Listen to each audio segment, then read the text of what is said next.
As I said, why aren't we doing battleships like we used to? And these are the best in the world. They'll be the fastest, the biggest, and by far 100 times more powerful than any battleship ever built. So if you look at the Iowa, the Missouri, Wisconsin, Alabama, and others, but they were similar in size, some a little bit bigger than the others. But if you take the biggest one, it's 100 times more powerful. They're longer by a little bit, but and they're bigger. They're bigger ships, but they hold much more. They use the word lethality. Battleships are the largest, sturdiest, and most heavily armed vessel built specifically for naval combat. While America has built many new warships over the years, they've tended to be smaller and much smaller, and not conducive to where we are and where we're going, and peace through strength. But including, we've been building aircraft carriers. We're going to be upping that also. We're going to be going to a superior aircraft. We have the Ford class. We're going to be upping that to a different class of aircraft carrier.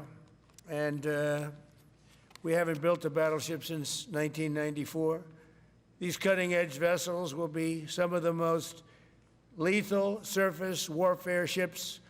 They will be actually the most ever built other than our submarines. We have submarines which will have, in many ways, even more lethality, and we have many of them under construction. Each one of these will be the largest battleship in the history of our country, the largest battleship in the history of the world ever built. And again, it's 100 times more powerful than the previous Iowa class, it's called. Those are the big ones that you'd see on a show. Victory at Sea. I don't know if anyone's seen Victory at Sea, but it was a classic. They'll help maintain American military supremacy, revive the American shipbuilding industry, and inspire fear in America's enemies all over the world. We want respect. We're going to have it. We already have it. We're more respected now than we ever were. A year and a half ago, they laughed at us. Now they respect us again at levels that they've never respected us. We envision that these two ships, we're talking about 10, but we're going to start with 2, and we're going to quickly morph into 10. And ultimately, we think it's going to be anywhere from 20 to 25 of these. But we're starting with the first 2 immediately, and we're going to then be very quickly involved with, I think, we're going to do another 8, and then we're going to ultimately and pretty quickly have a total of about 20 to 25. We'll make that determination. We envision that these ships will be the first of a whole new class of battleships to be produced in the years to come. From Theodore Roosevelt, the Great White Fleet, you remember that, the Great White Fleet, to the legendary USS Missouri, whose massive guns helped win World War II. America's battleships have always been unmistakable symbols of national power. We stopped making them for whatever reason, I don't know.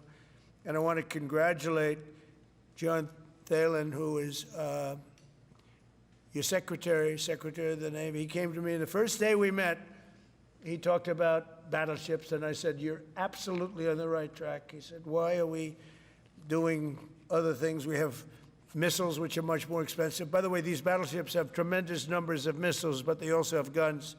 And in many ways, guns can do the trick just as well as missiles at a tiny fraction of the cost. Once completed, these new 30 to 40,000 ton plus vessels will be the flagships of the American naval fleet, and there has never been anything built like them. And I just want to, be very clear that we're building them here. We're working with others, but we're building them here. We have great Navy yards. We'll be negotiating with some of the companies that are running those yards, taking over the yards. We used to build a ship a day during World War II. Now we don't do ships very much anymore. We do military ships. We do submarines. By the way, we're 15 to 20 years advanced in our submarines over anybody else. That was one of the things that I did in my first term. We make the best submarines by far in the world. We're at least 15 years advanced ahead of anybody else in submarine development. Most powerful, that's right, the most powerful weapon anywhere in the world, undetectable. So the battleships are going to be armed just in terms of guns and missiles at the highest level. They'll also have hypersonic weapons, many hypersonic weapons, state-of-the-art electric rail guns, and even the high-powered lasers that you've been starting to read about. We have lasers where you aim the laser at a target, it just wipes it out. We're going to have, there'll be the most sophisticated lasers in the world, and the most sophisticated laser in the world will be on the battleships that we're building. They'll also carry the nuclear arms, sea-launched cruise missiles currently under development, which will be instituted pretty quickly, but they're under development, and they've proven to be extremely lethal. The U.S. Navy will lead the design of these ships along with me, because I'm a very aesthetic person, alongside our partners in American industry, and we're going to have Pete Hegseth and Marco and a lot of very talented people involved, but a lot of it's already been done. We've been doing this for months. The construction will create thousands of American jobs. We're going to have the jobs be created. I mean, already we have factories being built unrelated to this, although AI will be a big factor when it comes to these ships. They'll be very AI controlled. Today's announcement is yet another step in our mission to make the United States Navy stronger than ever before. Again, when you talk about 100 times the power of these massive ships that we had years ago, it's pretty amazing. And next week, I'm going to meet with the defense prime contractors. I'm going to meet with them here, Florida. And we're going to be talking about production schedules because they're too slow. We have many countries, allies, that are wanting to buy. We make the greatest equipment in the world, by far. Nobody's even close, but they don't produce them fast enough. So we're going to be meeting with them to talk about the production schedules. We're going to have strong production schedules. And the only way they're going to be able to do that is to build new plants. Even with the F-35, we have many people who want the F-35 fighter jet, and it takes too long to deliver them to allies or to ourselves. It takes too long. The only way they're going to be able to deliver them is if they build new plants. They don't want to build new plants because that's expensive. So we're going to be discussing production schedules. We're going to be discussing CapEx spending. We'll be discussing the pay to executives where they're making $45 and $50 million a year and not being able to build quickly. They're going to make that kind of money. They have to build quickly. Again, we make the best equipment in the world, but they don't make them fast enough. And we're going to be also discussing dividends. We want the dividends to go into the creation of production facilities. So we'll be talking about all CapEx, dividends, and the pay. We're also going to be talking about buybacks. They spend so much money on buybacks. They want to buy back their stock. I don't want them to buy back their stock. I want them to put the money in plant and equipment so they can build these planes fast, rapidly, like immediately. I mean, I have sold more planes than any president by far, times probably 20. So every time I go someplace, I sell 100 planes. That includes commercial planes, Boeings, et cetera, but it also includes fighter jets. And I'm always having to say 5 years, 6 years, 7 years. Helicopters, Apache helicopters, many years. India bought them. They want to get them. They don't want to wait a long time. So we don't want to have executives making $50 million a year, issuing big dividends to everybody, and also doing buybacks. And then they say, well, we don't have the money to build a plant. They got to build plants. Plants to make F-35s, plants to make helicopters, plants to make the F-47 new jet. And that's it. And that's what I'm going to be talking to them about. They're going to start spending money on building airplanes and ships and the things that we need, not in 10 years and 15 years. We need them now. And we're strong about it. Last week, the Navy announced a brand new class of frigate, and they're going to be working with the South Korean company. Hanwha, a good company, recently agreed to invest $5 billion in Philadelphia Naval Shipyard. We're opening up the Philadelphia Shipyard, once a great yard. Now it was a long time ago decommissioned, but now it's reopening, working with the Navy and working with private companies. The record-setting defense bill I signed last week authorized $26 billion to build new ships, including destroyers and various others. We already have a lot of submarines, as you know, under construction. We're building a lot of submarines. I tell you, to be exact, we have right now 15 submarines under construction or ready to start. And we have, again, the greatest submarine in the world with our technology, like they talk about chips. Well, I would say submarines are a bigger deal than chips. We're at least 15 years ahead of any other competitor. China, Russia, nobody can come close. We're also building right now 3 large aircraft carriers in addition to the ones we have. And we have, actually, interestingly, we have a lot of submarines. How many submarines do we have now altogether, approximately? Huh? What? Over 30. We have over 30. But these are the super-duper subs, and there's nothing like them. So we're going to be doing from 12 to 15 brand-new submarines. We have a couple of other things going on. We'll be building other elements of Navy.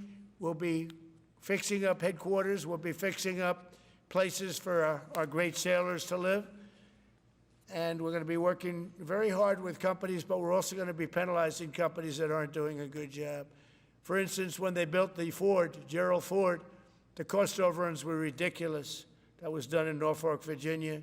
We're going to be talking about that with that company. The cost overruns were out of control. In World War II, the United States built upwards of 4 ships per day. Can you believe it? 4 ships a day, on average. And now there weren't all big warships, but there were ships, freighters, tankers. And it's a tragedy that we allowed this incredible capability to just go astray. We don't do that much anymore. We do build our warships, but that's about it. But that's a lot. We're going to restore America as a major shipbuilding power. We're going to ensure the USA is the most powerful fleet anywhere in the world, and long into the future with battleships helping lead the way, and the submarines that, again, nobody competes with us on submarines. So I just want to thank everybody, and I'd like to ask Secretary Hegseth to say a few words, followed by the Secretary, but if you would, Secretary of the Navy. But Pete's doing a fantastic job. By the way, we have drugs are down 96.2% coming into the United States. 92.6 by sea. And soon we'll be starting the same program on land. The land is much easier. But every one of those boats that we knocked out saved 25,000 lives. So we saved 25,000 lives every time we knock out one of those boats with the drugs pouring in. And you just have to see it. I mean, people say, oh, gee, do you think it was really drugs? Well, just take a look. Bags all over the place. That's not fishing equipment. There's no fishing rods on those boats. They move fast. When you see a boat with 4 engines or 5 engines on, going 40, 50 miles an hour, well, they get hit. We save 25,000 lives every single time we knock out a boat, and it's over 96% stopped by sea. We're trying to figure out who the other 4% are, frankly. And we're going to have the same success, but even quicker, because it's much easier on land. If they want to come by land, they're going to end up having a big problem. They're going to get blown to pieces, because we don't want our people poisoned. 300,000 people died, probably last year, 300,000. A lot of people say it was 200. Somebody said last night, it was only 175,000 people. That's like 3 stadiums, big football stadiums filled up with people died. But I think the real number is 300,000. We're not going to have that anymore. So we're doing a great job, and we enjoy doing it. Our border is secure. Our country is strong. Trillions of dollars is coming into our country from other countries and companies. They're building factories and plants, including auto plants, all over the United States of America. Without tariffs, they wouldn't be doing anything, although they were very happy with the November 5th election. but it's only because they want to avoid paying tariffs that they're all coming in. And again, the biggest number was $3 trillion in history. That was China many years ago. Now it's $18 trillion, and that's just in 10 months. We think we could hit $20 trillion. That's investment in the United States, including plant and equipment. So thank you very much, and I'll ask Pete to say a few words, and then John. And if you have any questions, we'll take them. Thank you. Well, Mr. President, you're exactly right. There are no fishing poles, no fishermen, and no fishing boats, just drug dealers and narco-terrorists. And with every strike, we're saving American lives. No other president was willing to do real deterrence. That's exactly what's happening. It's an honor to be here, Mr. President, Mr. Secretary, Secretary Rubio, to talk about what peace through strength really looks like. You can talk about it, or you can invest in it, and you can build it. And that's exactly what President Trump is doing. At the Department of War, we're restoring the warrior ethos. In fact, the President mentioned the NDAA. We put into law merit-based. We put into law getting rid of DEI and political correctness. That's now part of how our military operates. And you've seen it in record recruiting in the spirit at the Department of War. We're rebuilding the military. President Trump did it once. He's doing again with historic investments today in shipbuilding. And we're reestablishing deterrence, whether that's at the border, whether it's through Golden Dome, what happened with Midnight Hammer and what Iran found out, those drug boats, and of course the Houthis opening up the shipping lanes. American strength is back on the world stage. And the announcement of the Golden Fleet, anchored by new battleships, the biggest and most lethal ever, accomplishes all three of those things and marks a generational commitment to American sea power. Across the entire department, we are developing new operational concepts, deploying cutting-edge technologies, and making major investments, including in our Navy. This is happening in all domains, including space, as the President has talked about before anyone else. So it's the highest of domains and the lowest of domains under sea, and especially today in sea power, that always has to be decisive, has been in the history of America, and will continue to be under the leadership of President Trump. We will make sure that anything that flows from our country and with our allies flows freely and uncontested. New and better ships will provide that deterrent today and for generations to come. This new class, these new investments, will be the types of things that for decades, for centuries, the American people will look back and thank President Trump for having the vision and the willingness to invest right now in capabilities we need today, tomorrow, and long into the future. So, Mr. President, thank you for this investment, and I'll hand it over now to the Navy Secretary.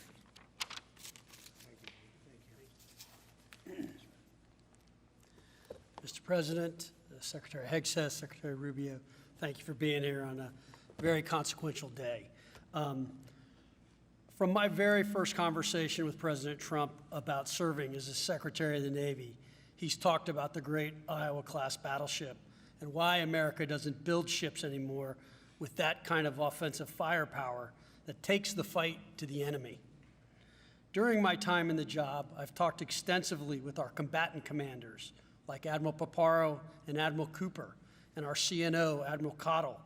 And what I've learned is that not only is the President's idea a good one, it's something that Navy desperately needs and now has a formal requirement for. The future Trump-class battleship, the USS Defiant, will be the largest, deadliest, and most versatile and best-looking warship anywhere on the world's oceans. I want to thank the President for his vision to make this game-changing capability for the United States Navy. The Iowa was designed to go on the attack with the biggest guns, and that's exactly what will define the Trump-class battleships: offensive firepower from the biggest guns of our era. This ship isn't just to swat the arrows. It is going to reach out and kill the archers. And for the first time in generations, we'll have a new leg in America's nuclear deterrence, because the Trump-class battleship will carry the nuclear-armed, sea-launched cruise missile. Striking dominance isn't all that the Trump-class battleship brings to the fight at sea. It has the size and capacity to serve as a flagship for our fleet commanders so that they can command and control naval forces far out to sea. As shown in the series, and the President mentioned it, Victory at Sea, Admirals Bull Halsey and Raymond Spruance commanded the war in the Pacific from their battleship flagships during World War II. Now this new battleship will command everything from warships to drones and everything in between. We're going to make battle groups great again. And this is just one piece of the President's Golden Fleet that we're going to build with the investments he talked about. A new frigate, the right frigate, the one our warfighters have told us they need. More amphibious power for our Marines with new capabilities like the medium landing ship. As part of the Navy's high-low mix, we're moving out aggressively on unmanned vessels with funding from the President's One Big Beautiful Bill to bring options to the fight and pull new, non-traditional defense partners into the American shipbuilding ecosystem. And we're making a generational investment in support ships. Logistics wins wars, and that kind of shipbuilding is the spark that will ignite the industrial base and help power the commercial shipbuilding that the President has called for. Under your leadership, Mr. President, we will have more tonnage and firepower under construction than ever before in our history. Building the President's Golden Fleet means jobs across the United States now. There'll be work for shipyards everywhere, from Philadelphia to San Diego, from Maine to Mississippi, from the Great Lakes to the Gulf Coast, and for manufacturers that will build components for this battleship in every state. The President has been clear. We must bring back our American maritime industrial might. And he has told me many times that as Secretary of the Navy, it is my job to equip our sailors to win the fight at sea with the finest ships in our history. To conclude, the USS Defiant battleship will inspire awe and reverence for the American flag whenever it pulls into a foreign port. It will be a source of pride for every American when it brings home our brave sailors who will sail defiant, raise their fists, and say, "We are peace through strength." And our adversaries will know when the Trump-class USS Defiant appears on the horizon, American victory at sea is inevitable. Thank you, Mr. President. Now, when a conflict arises, you are going to ask not one, but two questions. Where are the carriers, and where are the battleships? Thank you. I just want to mention that John Phelan is one of the most successful businessmen in the country, in our country.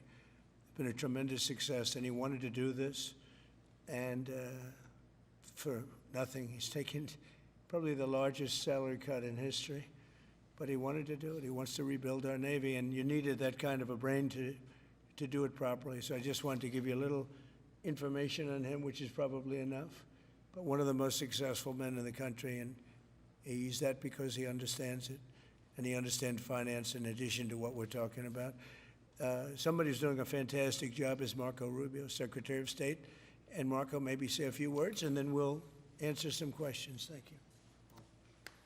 Thank you, Mr. President. And I don't have much to add. This is a phenomenal presentation. Thank you, Mr. President. This is American industrial power returning. This is the ability, once again, to rebuild, to have industry in the United States. This is generational in the change, not just in terms of applying American war power, increasing our ability to protect the seas. The U.S. Navy is the single biggest source of peace in the world of all of our forces because it gives us a global footprint. But it rebuilds American industrial capacity. The ability to make things again in our country has been critical to what the President's agenda has been all about, and this is a tangible reminder of it. And I know the country's grateful for it, and generations of Americans will be grateful for it. So thank you. Thank you, Marco. By the way, I think I'd just like to point out that these ships are made of steel as opposed to aluminum. It's a big difference, as you know.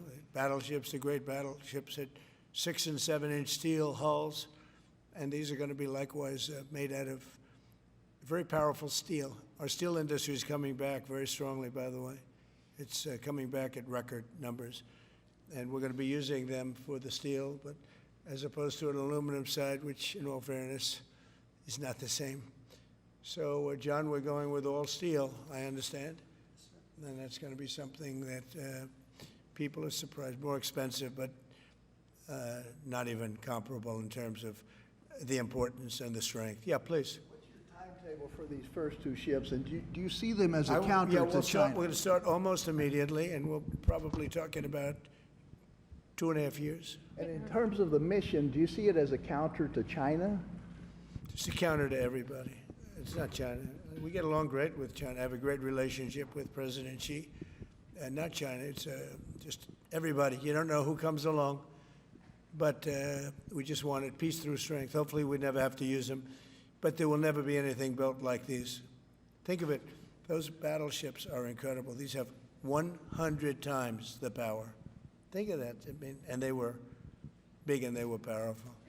You know, I thought about taking some that are in dry dock and changing them. And then when I said that, you know, if we did, would be about, we could increase, if we doubled them, they'd be at like just a tiny fraction of what one of these was. This is the new technology, which is incredible. So we decided pretty early on not to do that. Yeah, please. Mr.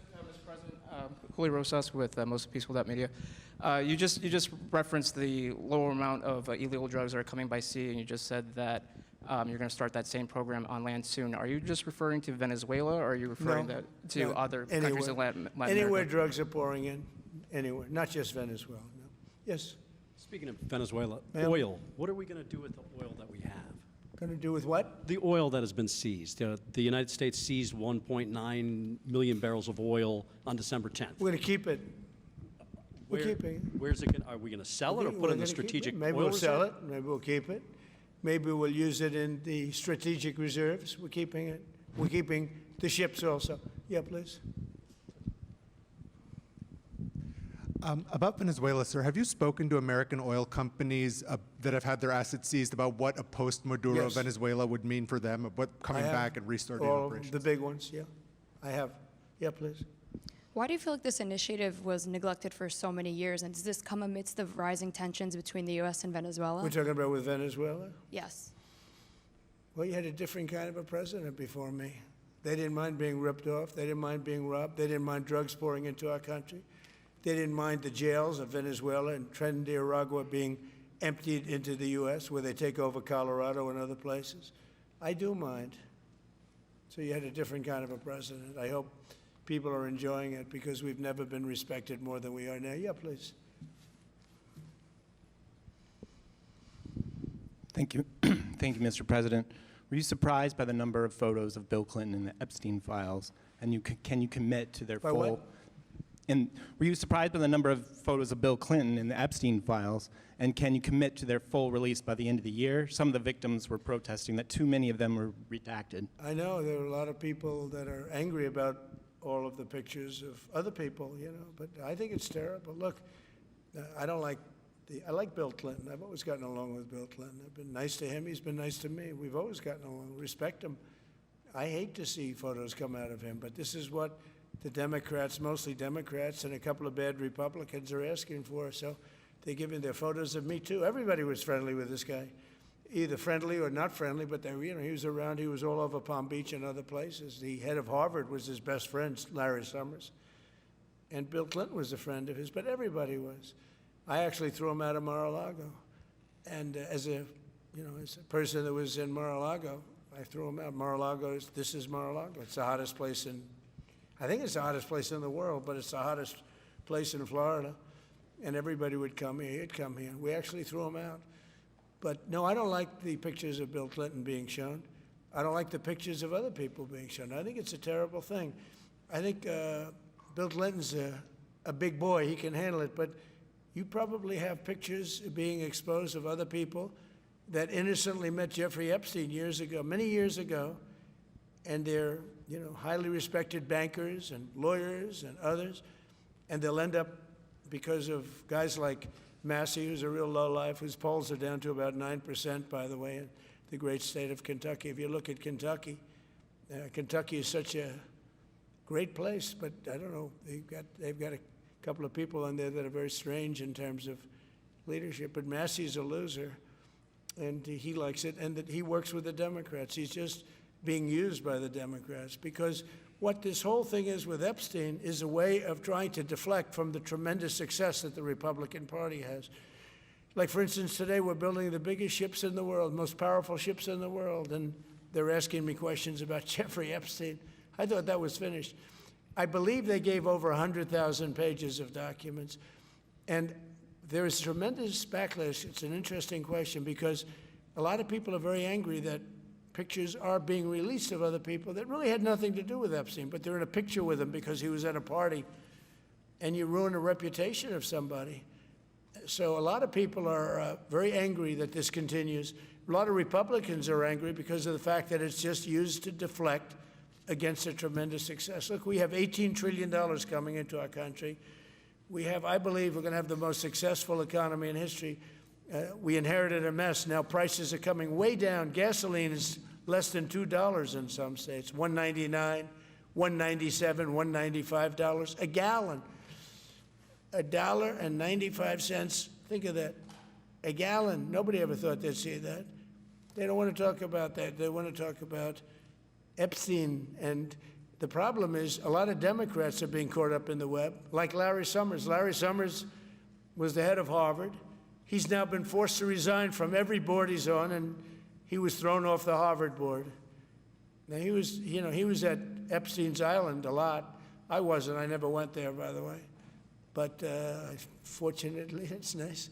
But I never went there. But a lot of people did go there. But instead of talking about the battleships, or instead of talking about most favored nations drugs, we're bringing down drug prices like at a level that has never even been thought of, by thousands. Think of it, by 1,000%, by 1,200, 1,300, 1,400% in some cases. A drug that sells for $10 in London is costing $130 in New York.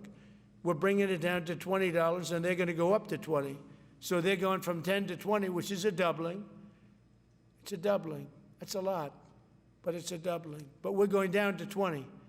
So we're going down, if you can do your own math, but it's 2,000%, 3,000%. It's pretty amazing. And you know, the New York Times had a story about it, a small story, way in the back of the paper. It's the single biggest thing to happen with respect to drugs probably in 50 years. It's never been anything like this. In my first term, I was able to get drug prices down 0.25%. It's the first time in 28 years that they went down. 0.25%. I was so proud of myself. Now we're doing them 2,000%, 1,500%, 1,200%. That pill that sold for $130 will now be selling, as an example, for $20 because the rest of the world took advantage of us. Without tariffs, I could have never done it. I called up the heads of the countries, as an example. France, I spoke to a very good man, President Macron of France, and I said, Emmanuel, you have to raise your drug prices. He said, no, no, no, we will not do that. I said, you have to. He said, no, I don't want to do that. Look, you're asking me if it go to $10 to $20, you're going to come way down to 20. We don't want to do that. Now, in all fairness, no other president even tried. But if they did try, there was actually a fake story in stupid USA Today. I didn't even think they make it anymore. I haven't. But I saw a story where Biden was trying to do this. Biden never tried to do it. Biden didn't know he was alive. He never tried to do it. But they're taking it from $10 to 20. So he would say, and the other leader said the same thing. No, no, we won't do it. I said, no, no, you're going to do it 100%. They said, nope, we're not doing it. We're not going to double our price. Because, again, if you go from $10 to $20, they're doubling their price. We're coming down, though, from $130 to $20 because we're going to get the lowest drug prices in the world. Whatever the lowest price is called favored nations, we're going to have the lowest price. So I said, no, no, you're going to. No, no, I will not do this. Politically, it's unacceptable. I said, Emmanuel, you're going to do it 100%. Please accept it now. Be nice. You're going to do it 100%. No, no, no, I will not. I said, yes, you are. He said, why do you keep telling me I am when I'm not? Because if you don't do it, I'm going to put a 25% tariff on everything France sells into the United States of America. And that's approximately 20 times more than I'm asking for with respect to drug prices. He said, oh, I see. I agreed to do it. Every other country said the exact same thing. They all said, nope, I will not do it. I said, all right, on Monday morning, you'll have the 25% tariff, everything you sell. In the case of France, it was wine, champagne, cars, everything they sell. It's 25 to 30 times the price of what we're talking about, at 25%. Every single country agreed. And that was a big problem. The drug companies were difficult, but fine, because we have a certain control over the drug companies. We had no control over these foreign nations. So every single country has agreed to do this. So we will take that pill price down as an example, talking about not just pills, we're talking about everything. We'll take it down from $130 a pill down to $20 a pill. And the rest of the world will take it from $10 a pill up to $20. It's the biggest thing ever to happen, and it's covered, barely covered in the New York Times, because it's a fake newspaper. Yeah. Mr. President, on shipbuilding, how does the administration plan to ensure that there's sufficient workforce availability as you're producing these ships? Could you speak up? How does the administration plan to ensure there is sufficient workforce availability as you're producing these ships? We're going to have it. We're going to have tremendous workforce availability. We're also going to have robots helping us. We're going to have a lot of robots helping us because we need it. And because we're going to town, we're building a lot between the AI and the auto plants. So we're going to need robots. We're going to have robots, but that's going to help us. We're going to have tremendous workforce. And in order to operate you're always going to need people. You know, you could have robots, but you're going to have to get somebody to start those robots, and you're going to have to improve the robots. But we're going to have robotic factories plus manpower. So we're going to have enough. We're going to need the help of robots and other forms of, I guess you could say, employment. We're going to be employing a lot of artificial things, but the beauty is we're going to have more jobs than we've ever had. Just so you know, a number came out the other day. We have more jobs right now in the United States. More people are working right now in the United States than at any time in the history of our country. Think of that. Pretty amazing. So we'll have the help of, you know, mechanical help, if you want to call it that, but we'll have tremendous employment. They'll be paid a lot of money. They'll do better than they ever did. Okay? Yeah. Mr. President, some may have been expecting a different kind of announcement today, hearing your Secretary of War and Secretary of State here. You mentioned strikes on land in Venezuela more than 15 times, even now, just in your recent remarks. Why should Maduro take your threats seriously? And He can do whatever he wants. What's your end game? Maduro? What's your end Well, he game? could do. There's no answer. He can do whatever he wants. I mean, we have a massive armada formed, the biggest we've ever had, and by far the biggest we've ever had in South America. He could do whatever he wants. It's all right. Whatever he wants to do. If he wants to do something, if he plays tough, it'll be the last time he's ever able to play tough. But they sent their prisoners into us. They sent people from jails and prisons. They sent people from mental institutions and insane asylums into the United States, just walked right in because Biden had an open border policy. What the Biden administration did to our country can never be forgotten. They took in millions and millions, 25 million people over the course of 4 years. Many of those people were murderers and drug dealers, prisoners, rough prisoners, 11,888 murders. More than half of them killed more than one person. They came into our country.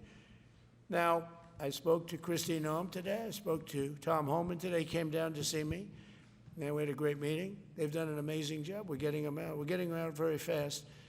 But this should have never happened. But Venezuela was one of the... Venezuela took advantage of the open borders that Biden created more than any other country. Tren de Aragua, we had gangs all over. Look, I mean, you have a very weak governor in Colorado. Look what happened in Colorado, where they would occupy apartment houses. And he didn't want to do anything about it because he was scared. Any other questions? Yeah, go ahead, please.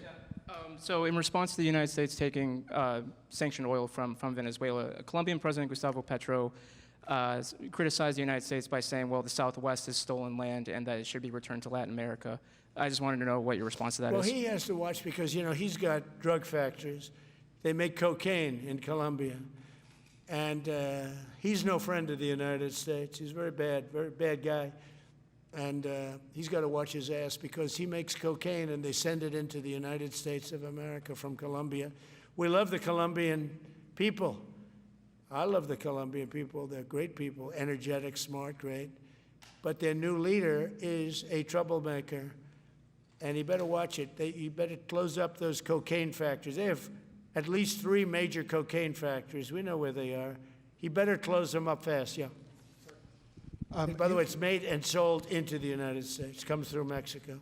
Thank you, sir. You've named Governor Landry to be new special envoy to Greenland. Yeah. How do you, what do you see that role entailing, and is it still your intention that Well, he Greenland called become me, part and of the you know, U.S.? he viewed Louisiana, the Louisiana Purchase. He said, I'm governor of Louisiana. And he said, I would love, I didn't call him, he called me. He's very proactive. He's a great guy. He's a deal guy. He's a deal maker type guy. And we need it for national protection. We need Greenland for national protection. They have a very small population. And I don't know, they say Denmark, but Denmark has spent no money. They have no military protection.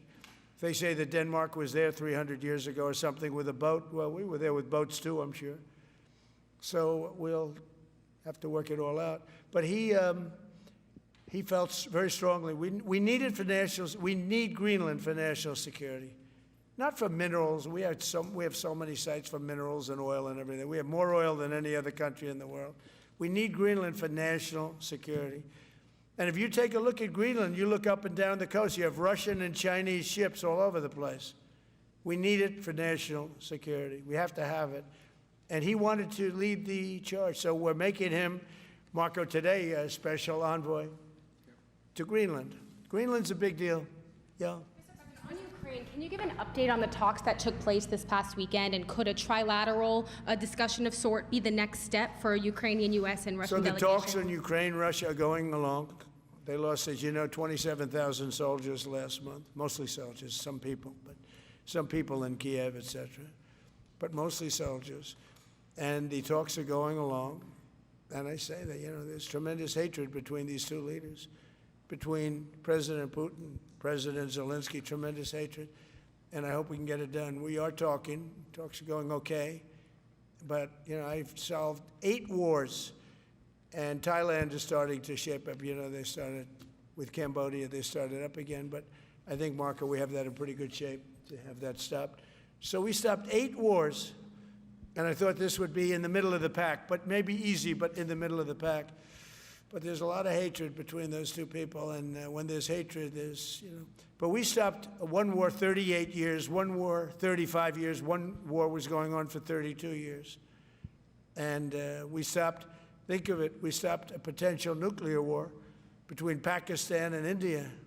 And the head of Pakistan, highly respected general, he's a field marshal, and also the Prime Minister of Pakistan said President Trump saved 10 million lives, maybe more, by getting that war. You know, 8 planes were shot down. That war was starting to rage.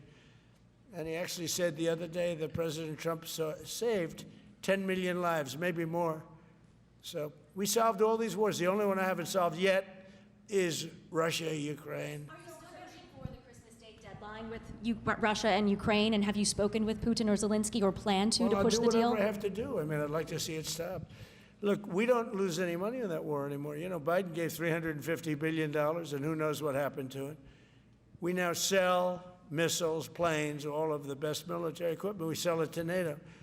We got NATO to go from 2% GDP to 5%. Nobody believed that to this day. Nobody's going to write that, but nobody believed it. And they take that money and they pay it to the United States for weapons. So we sell weapons to NATO. We sell full price. We sell weapons to NATO, and NATO takes those weapons and probably distributes them, but gives a lot of them to Ukraine. So we don't lose any money like we did with Biden. He was spending money like a fool. He was a fool. What he did to our country is so horrible. But he gave it $350 billion between cash, gave a lot of cash, $350 between cash and weapons. You remember at the beginning of that whole thing, I gave them javelins. Javelins are the anti-tank busters. And President Obama at the time gave them sheets. I gave them javelins. They gave them sheets. But you know, the bottom line, it's time for, I think they're all tired of that war. Everyone's tired of that war. It's got to stop. Yeah, please. The U.S. was in active pursuit of a sanctioned oil tanker yesterday. Are you able to share what became of that tanker? Was the U.S. able to seize it? No, it's moving along, and we'll end up getting it. Yeah, we're actually pursuing it. Can you imagine? it yet? Because it came from the wrong location. It came out of Venezuela, and it was sanctioned. Yeah, please. Ultimate goal in Venezuela to force Maduro from power. Well, I think it probably would. I can't tell that. That's up to him, what he wants to do. I think it would be smart for him to do that. But again, we're going to find out. Look, Venezuela did terrible things to the United States. They sent hundreds of thousands of people, millions of people, into our open border. They sent their criminals. They sent their prisoners. They sent their drug dealers. They sent their mentally insane and incompetent people into our country more than any other country. Others did too. The Congo did. Others did too. And we just let them come right in because we were run by a stupid president. But you don't have a stupid president anymore. Mr. President, have you set up the meeting with the healthcare insurers just yet? And what are you hoping to get? How I'll are be you setting hoping to it up. lower I think we're costs? going to meet with healthcare, the healthcare insurers, the insurance companies. So what I'm asking for in healthcare is very simple. Obamacare is a disaster. I call it the Unaffordable Care Act. Unaffordable as opposed to, it's unaffordable. They're going to have a tremendous increase in premiums, which is Obamacare, which is them, the Democrats' fault.